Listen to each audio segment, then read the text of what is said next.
이가 너무 좋은 것 같습니다. 마치 가을철에 들어선 것처럼 시원하고 그렇습니다.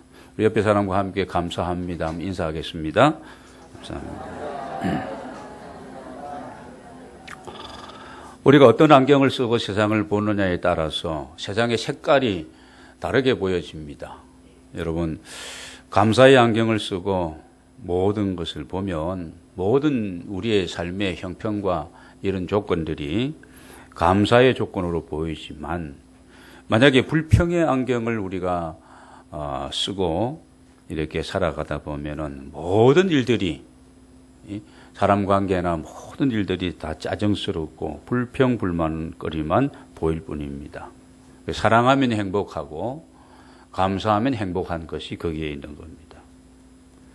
그래서 우리가 중요한 것은 신앙의 눈으로 세상을 바라보자는 것이죠. 믿음으로 모든 것을 우리가 보고 믿음으로 행하고 믿음으로 하나님께 맡기면서 살아가는 우리의 삶이 되기를 원합니다. 안 그러면 우리가 평생 염려하고 걱정하다가 불안하다가 그렇게 죽게 될 것입니다. 우리가 지난 시간에도 우리가 보았습니다. 이스라엘 백성들이 광야에서 떼죽음을 당하게 되어지는데 다 그것은 뭐예요? 저들이 영적인 신앙적인 이런 사고를 가지고 믿음을 가지고 현실에 주어지는 일들을 다 보고 판단하고 그러지 않고 그냥 사람들의 소리만 듣고 지금의 내 눈에 보이는 내가 지금 살고 있는 이 환경만 바라보고 불평하며 원망하며 막 악담을 쏟아내었기 때문에 그들이 그렇게 광야에서 다 죽은 것입니다.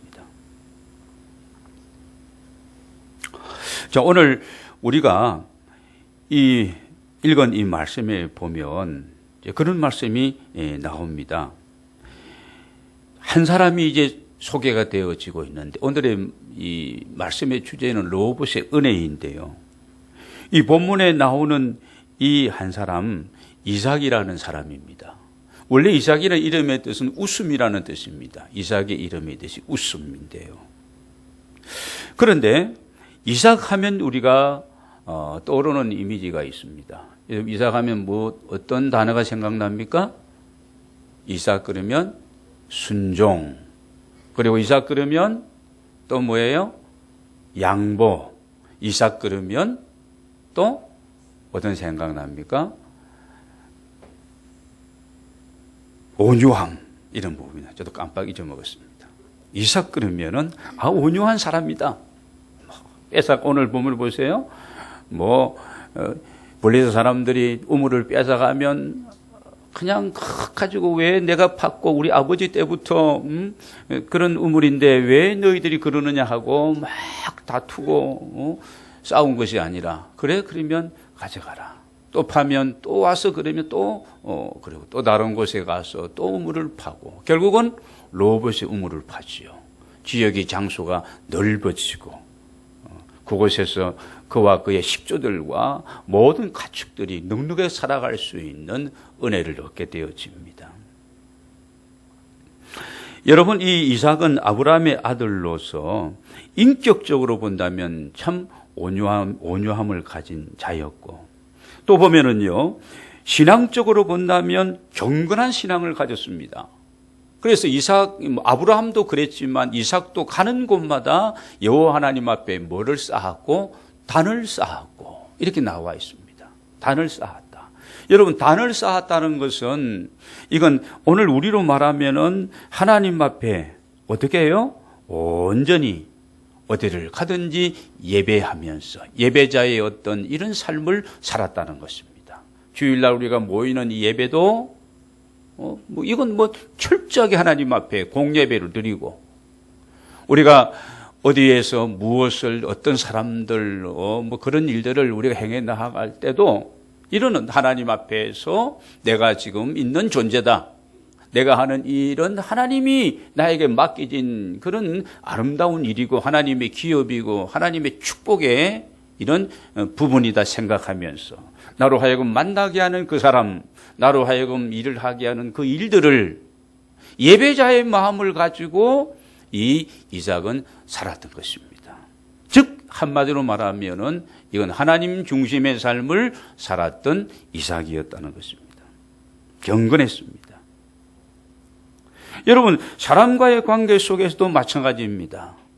양보하고 그냥 이해하고 그리고 넘어가고, 너무 콩이야 팥이야 뭐 이렇게 너무 따지고 너무 그렇게 악착스럽게 그렇게 산 것이 아니라 좀 여유 있게 너그럽게 이렇게 자유하게 살았습니다. 그런데 이 이삭에게도 이렇게 인격적으로 신앙적으로 하나님 중심으로 또 좋은 관계 속에 살았던 이삭에게도 근심거리가 생겼고 고난이 다가왔고 어려움이 있게 되어집니다. 여러분, 그게 무엇입니까? 오늘 우리 26장 1절부터 다 읽지는 못했지만 그 앞 내용을 보면은 이삭이 생활했던 그때의 기근과 흉년, 오늘 우리로 말하면 뭐예요?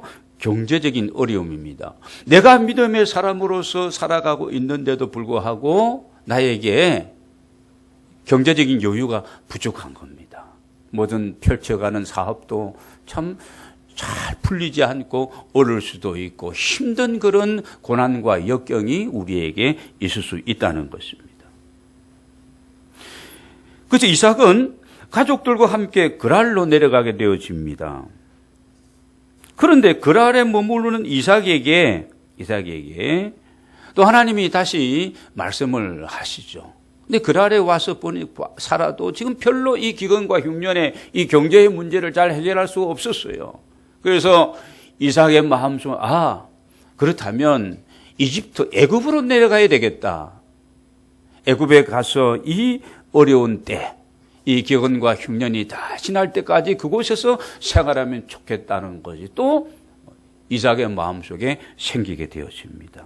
이건 이삭의 생각이었고, 그럴 수도 있죠. 우리가 이런 일도 하도 안 되고 어렵게 되면 또 저것도 하고 싶기도 하고 저것 하면 잘 될 것 같기도 하고 어디 조금 피신해서 살다가 다시 올 것 같기도 하고 그런 마음들이 우리가 하루에 심리학자들의 말에 의하면 6만 가지 이상의 생각들이 내 마음에 왔다가 나갔다가 스쳐가고 그런다 그러지 않아요. 우리는 그렇게 많이 생각한 것이 없는 것 같은데 그렇대요. 그런데 하나님은 이 어려운 상황 가운데 있는 이삭이 계속해서 그냥 내가 원하는 대로 내 말대로 해라. 그냥 하나님의 약속의 땅, 그 지역, 그 근방에 팔레스타인에 내가 그냥 살아라. 이게 이제 하나님의 말씀입니다. 우리가 그렇습니다. 여러 가지 어려움에 내가 봉착되었을 때에는 내 생각대로 내가 살 것이냐 아니면 우리의 모든 삶의 선택과 결단과 모든 것의 기준이 되는 하나님의 말씀을 중심으로 해서 내가 살 것이냐, 이런 어떤 우리가 기로에서 우리가 갈등할 때가 굉장히 많이 있지 않습니까? 여러분, 우리 성경 한번 보시기 바랍니다. 26장, 오늘 26장 2절부터 4절까지를 한번 보도록 하겠습니다. 2절부터 4절까지 같이 한번 읽겠습니다. 여호와께서 이삭에게 나타나 이르시되 애굽으로 내려가지 말고 내가 내게 지시하는 땅에 거주하라. 이 땅에 거류하면 내가 너와 함께 있어 내게 복을 주고 내가 이 모든 땅을 너와 내 자손에게 주리라. 내가 내 아버지 아브라함에게 맹세한 것을 이루어 내 자손을 하늘의 별과 같이 번성하게 하며 이 모든 땅을 내 자손에게 주리니 내 자손으로 말미암아 천하 만민이 복을 받으리라. 여기서 여러분 중요한 건 저는 이 묵상하면서 3절 말씀에 이 땅에 내가 거류하면 머물면 유하면 그 내용이었습니다. 그러니까 내 생각은 지금 그랄에서 이제는 애굽으로 지금 내려가서 좀 살고 싶은데 그런 계획을 내가 세우고 있는데 하나님의 말씀은 그게 아닙니다. 내가 내 아버지에게 약속한 땅이 아니냐. 내가 이 땅에 그냥 거류하면 이 땅에서 그렇게 살아가면 하나님이 어떻게 하신다는 겁니까? 책임져 주시겠다는 것입니다. 아버지에게 약속하신 그 내용 그대로 너와 내 후손에게, 너에게 내가 보장해 주고 이런 말씀을 다 응답해 주실 것이라고 하나님이 말씀하고 계십니다. 그러니까 애굽으로 내려가지 말고 그냥 여기에 그대로 있으라는 말씀입니다. 나만 믿으라는 것이죠. 걱정하지 말고, 지금 어렵다고, 지금 힘들다고 그냥 내 생각대로, 내 계획대로 그렇게 하지 말고 이미 약속의 믿음의 조상이 아니냐 너가. 내 아버지 아브라함, 너 또 믿음의 사람 이삭이 아니냐. 나만 믿고 좀 인내하고 이 땅에 거하라고 이렇게 말씀하고 있습니다. 여러분, 이삭은 지금 중요한 선택과 결단을 해야만 했습니다. 어떻게 보면 여러분 보세요. 주일날 우리가 하나님 앞에 나와서 우리 마음껏 우리가 찬양하고 우리의 모든 것을 하나님 앞에 감사함으로 이렇게 드리면서 또 주님께서 우리를 위해서 예비해 주신 그런 어떤 은혜를 우리가 받고 돌아가는 시간인데, 여러분, 우리가 요구하고 우리가 생각하는 것을 하나님 앞에 막 아우성으로 밀어붙이면서 그냥 그것을 그대로 내 생각대로, 내 계획대로, 내 방법대로 그렇게 되기를 원합니다. 그게 아니라 하나님 앞에 나와서 우리가 예배하며 기도하면서 말씀을 들으면서 여러분, 내 생각과 하나님의 뜻이 어떻게 다른 것인지, 내가 어떻게 해야 될 것인지 이런 부분들을 가늠하면서 또는 우리가 어떻게 해요? 선택하고 여러분 결단하는 시간이 우리가 이 예배하는 시간입니다. 여러분, 내가 지금까지 하나님의 말씀을 따라 순종하면서 살아왔는지 아니면 그냥 내 계획과 내 생각을 따라서 그냥 내 길을 내가 지금 살아왔는지, 여러분, 이것 우리가 한번 오늘 점검하면서 우리 자신에게 적용을 해야 될 시간인 것 같습니다. 이삭은 자기의 생각은 그랬지만 하나님의 약속이 없는 현실적인 풍요로움만을 선택한 것이 아니라 자기의 생각을 하나님의 말씀을 듣고 그러면서 내려놓았습니다.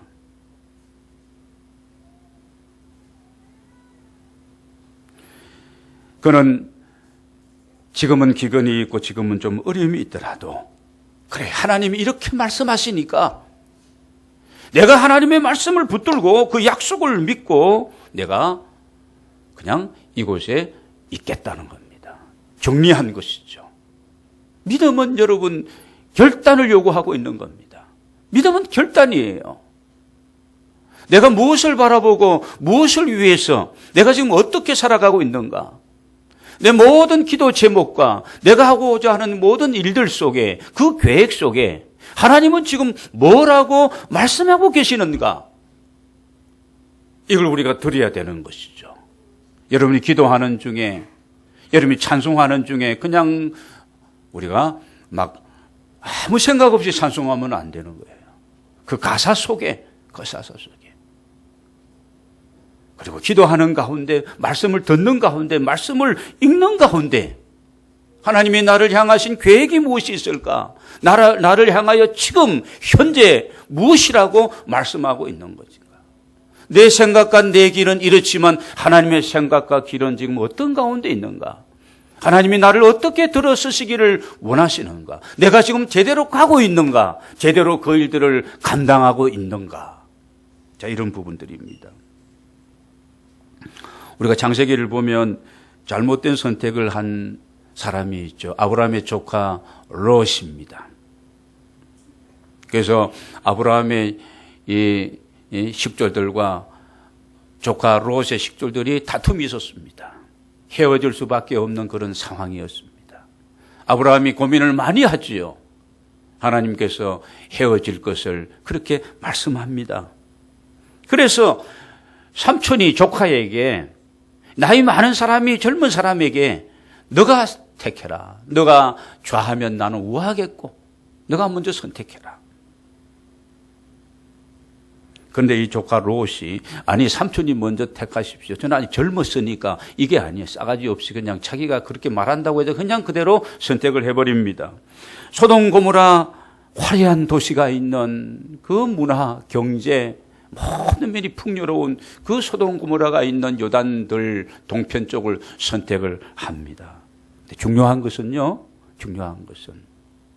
여러분 그 창세기 13장을 보면 이 소돔 고모라는 사람들이 악택하고 있습니다. 악하고 이 소돔 고모라 사람들은 큰 죄인이었다. 그때 당시 여러분 소돔 고모라 성이 얼마나 도덕적으로 윤리적으로 타락을 했는지 성적으로 말입니다. 그 당시에 소돔 고모라 성 안에 뭐가 있었습니까? 동성연애자들이 있었습니다. 여러분 동성연애는 말도 안 되는 거예요. 뭐 정신적으로 심리학적으로 그 사람들을 동정하고 인정해주고 그런데 어떤 또 외국에서 어떤 교단 이런 데서는 또 동성연애자를 목회자로 임직하기도 그러는데 그건 정말 성경적인 게 아니에요. 그건 잘못된 겁니다. 그때 당시 소돔 고모라에 동성연애자들이 있었습니다. 동성연애자가 커밍아웃을 하고 대단한 것처럼 야단하고 그거 아닙니다. 기도해야 될 부분입니다. 사탄의 역사예요. 그런 거. 그래서 여러분 소돔이 그러면은 동성연애자를 그때 당시에 말입니다. 그 상징하는 단어입니다. 그곳을 롯이 선택한 겁니다. 결국은 롯이 어떻게 되어집니까?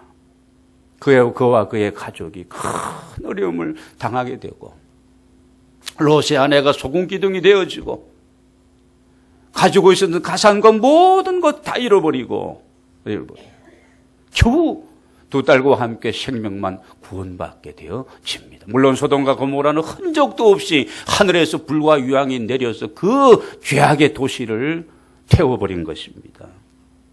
여러분 선택, 결단 이거 우리에게 매일매일 우리에게 요구되고 있는 내용들입니다. 여러분 지금까지 우리는 어떠했습니까? 하나님의 말씀 우리가 많이 보고 설교를 많이 듣는 것도 좋습니다만은 제대로 하나님의 말씀을 이해하고 내 삶에 적용하는 것은 더 중요한 것입니다. 나는 지금 어떻게 살아왔느냐는 것이죠.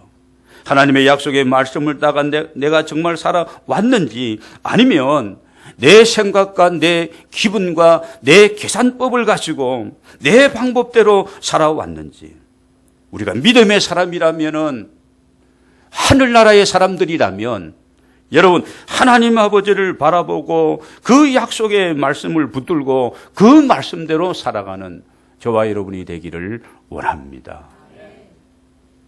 그런데 이삭은 이 하나님의 약속의 말씀을 붙들고 애굽으로 내려가지 않고 이렇게 잘 결정합니다.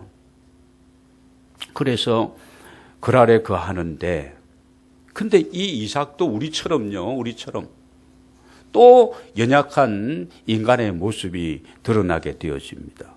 자, 우리가 읽지 않은 앞부분을 보면은 자, 그랄 사람들에게 자신의 아내를 누이 동생이라고 그렇게 소개하게 되어집니다. 왜냐하면 이 이삭의 아내가 상당히 예뻤던 것 같아요.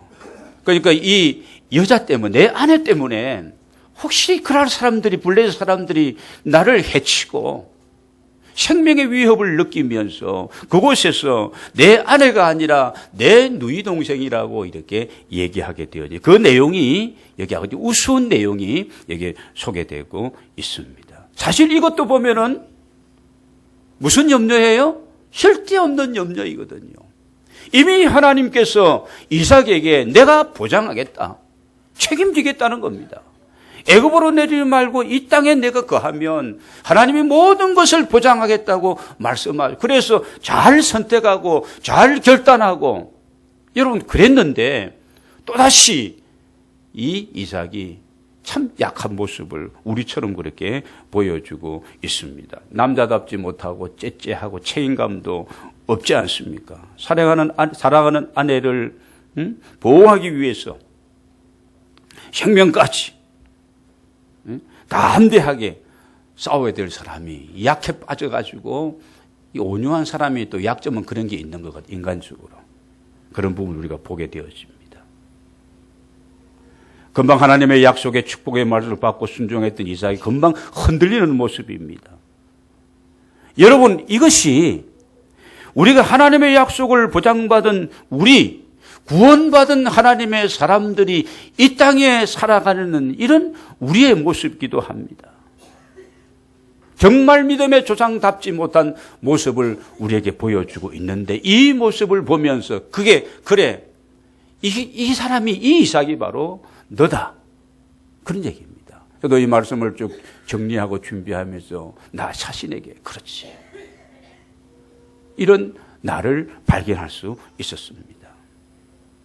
그래서 우리가 방심하면 안 되는 겁니다.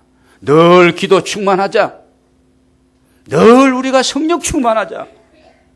여러분, 이렇게 강조하는 것은요, 자칫 우리가 방심하고, 자칫 우리가 인간적인 생각으로 기울어지면 사탄이 그때를 틈타서, 사탄은 틈새 공략의 귀재이거든요. 틈만 보이면, 에덴 동산에서 하와에게 틈이 보이니까, 모함짓도 하고 먹음짓도 하고 탐스럽기도 한 선악과에 대해서 또 사탄이 와서 속삭이는 그런 어떤 그 내용을 듣고 진짜 그런 것 같아요. 하나님이 막 불신하는 그런 말을 막 해대고 하니까 사탄이 말입니다. 틈이 보이면 사탄은 치고 들어옵니다. 우리를 막 넘어뜨리게 하는 거거든요.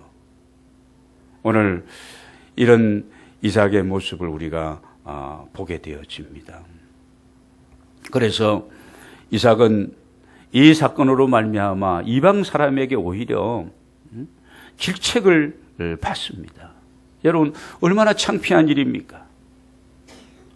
애들 말로 쪽팔리는 일이고 믿음의 조상인 이삭이 말입니다. 지금 이렇게 망신을 당하고 있는 겁니다.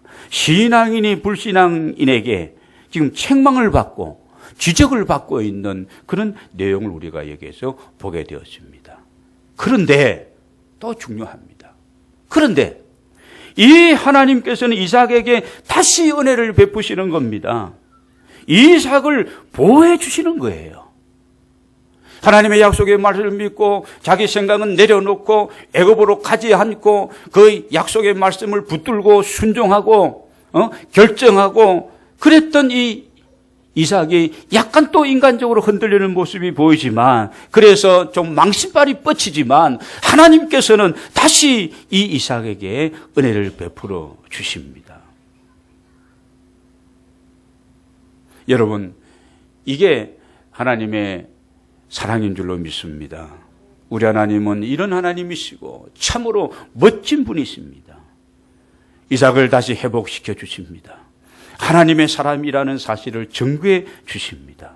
여러분, 오늘 우리를 다시 세우시고 다시 기회를 주시는 그 하나님 앞에 우리가 오늘 서 있는 줄로 믿습니다. 12절 말씀을 보겠습니다. 이런 일들이 있고 난 다음에 12절 같이 한번 읽겠습니다. 시작. 이삭이 그 땅에서 농사하여 그의 100배나 얻었고 여호와께서 복을 주심으로 13절까지 같이 읽겠습니다. 14절까지 시작. 그 사람이 장대하고 왕성하여 마침내 거부가 되어 양과 소가 떼를 이루고 종이 심이 많음으로 블레셋 사람이 그를 시기하여 하나님이 그에게 다시 회복시키시고 은혜를 베푸시고 기회를 주시는데 그 해에 여호와께서 그 해에 그에게 복을 주심으로 그의 농사에 우리로 말하면 경영이 있죠. 농사는 경영입니다. 100배나 얻었고 100배를 얻었다는 건 대풍작입니다. 큰 은혜입니다.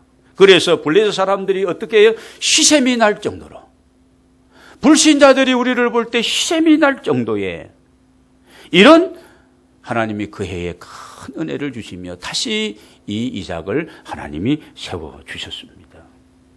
이삭은 흉년을 걱정하였지만 하나님이 그에게 복을 주시니까 인간의 계산을 초월하는 100배 100배의 결실을 거둘 수가 있었던 것입니다. 여러분, 하나님의 계산법은 플러스 마이너스 계산법이 아니라 무슨 계산법이에요? 곱셈의 계산법입니다. 8 더하기 8은 16이죠. 그런데 88이 뭐예요? 64.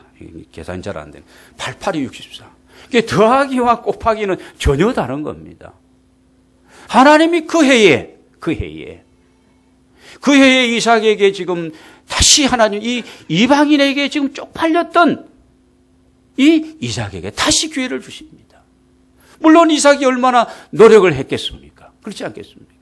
노력도 하지 않고 열심히 우리가 살지 최선을 다하지 않는 가운데 하나님이 우리에게 100배의 복을 주시는 분은 전혀 아니십니다. 최선을 다하며 내게 지금 주어진 그 일들 하나님의 일이라고 생각하고 감사하면서 감사의 안경을 쓰고 이게 하나님의 일이다. 이 일을 통해서 믿지 않는 사람들에게 내 이웃들에게 하나님의 살아계심과 하나님의 역사하심과 하나님의 능력을 증거할 수 있는 이런 일이 되도록 이런 하나님의 사람이 되도록 우리가 기도하면 하나님이 반드시 우리를 붙들어서 다시 기회를 주시고 역사하셔서 이 이삭이 받았던 이 은혜와 이 놀라운 복을 우리에게 허락해 주실 줄로 믿습니다. 그렇습니다. 요즘 경제적으로 많이 어렵고 참 힘든 가운데 여러분의 사업을 경영하시고 이런 일들을 많이 하고 계십니다. 그러나 하나님이 우리와 함께 하신다면 여러분 내가 지금 어디에 있는 어떤 상황 가운데 처해 있느냐 이 점에 대해서는 성경의 원리로 돌아가면 그런 것들은 그렇게 우리가 걱정할 거리는 아니라는 것입니다. 문제는 내가 하나님의 사람이냐는 거죠. 내가 하나님의 약속의 말씀을 붙들고 믿음으로 진짜 결정하고 내 모든 것을 하나님께 내가 내어 맡기면서 여러분 복이라고 하는 것은 내가 얼마나 노력하는 거 그거 중요합니다. 그러나 거기에 우리가 알파 부분이 있습니다. 오늘 여호와께서 그에게 복을 주심으로 이겁니다. 그가 그 땅에 유하면서 순종이죠. 여호와께서 그에게 복을 주심으로 이 믿음이 우리에게 있느냐는 겁니다. 이 믿음의 싸움입니다. 믿음의 싸움이에요. 여호와께서 그에게 복을 주심으로 가끔 우리는 착각할 때가 많이 있습니다. 내 힘으로 내 능력으로 내 수완으로 내가 열심히 잠 덜 자고 이것으로 그렇지 않습니다. 그것만으로 되는 것이 아닙니다. 그렇게 한다면 세상에 성공하지 못하고 못할 사람이 누가 있겠습니까? 예수 믿는 사람이 안 믿는 사람이라든지 뭔가 목표가 뚜렷하면 정말 모든 것을 절제하면서 집중하고 노력하고 다 하는데 그것만으로 되는 것이 아닙니다. 신앙의 세계에서는 내 힘으로도 내 능으로도 내 능력으로도 잘 안 될 수 있는 그런 상황 가운데 여호와의 영으로 되느니라. 스가랴서 4장 6절에 보면 그런 말씀이 있습니다. 여러분 그 여호와 하나님이 나와 함께 하시느냐가 관건입니다. 그러므로 여러분 우리의 인간의 어떤 생각과 수단과 방법을 많이 우리는 내려놓고 하나님의 뜻과 하나님의 그 의지, 하나님의 계획이 어디에 있는지를 먼저 살피면서 그 하나님께 그 뜻에 순종하는 우리 모두가 되어야 할 줄로 믿습니다. 그러면 그 해에 하나님이 복을 주심으로 하나님 안에서 우리가 참으로 주의 이름을 드러내는 내가 잘 먹고 잘 살고 막 이름 내세워 주신 것이 아닙니다.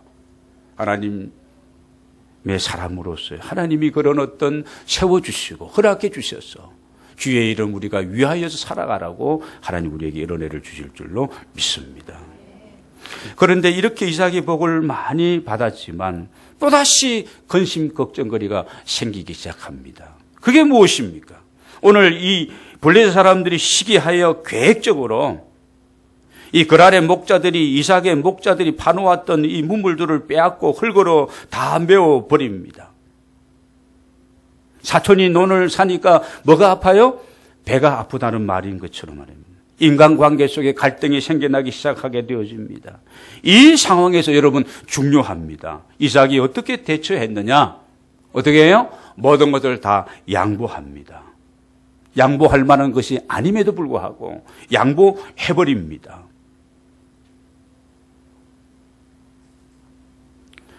어떻게 그럴 수가 있을까?